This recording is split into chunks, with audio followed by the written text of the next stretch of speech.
नमस्कार.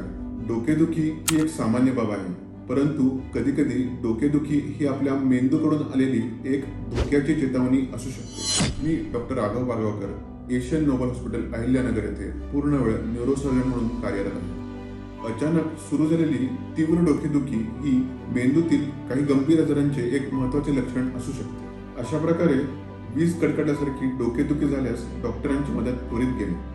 ताप येऊन डोक्याबरोबरच मान दुखणे आणि उलट्या होणे हे मेंदूज्वराचे लक्षण असू शकतात. तरी ही लक्षणे दिसल्यास त्वरित आपल्या डॉक्टरांशी संपर्क साधा.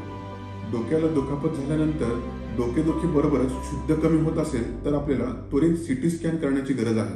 अचानक आलेला हातापायांचा अशक्तपणा, अस्पष्ट बोलणे किंवा बोबडे वळणे, एका बाजूची दृष्टी कमी होणे यासारख्या लक्षणांबरोबर आलेली डोकेदुखी ही स्ट्रोक म्हणजेच पक्षाघाताचे एक चिन्ह असू शकते.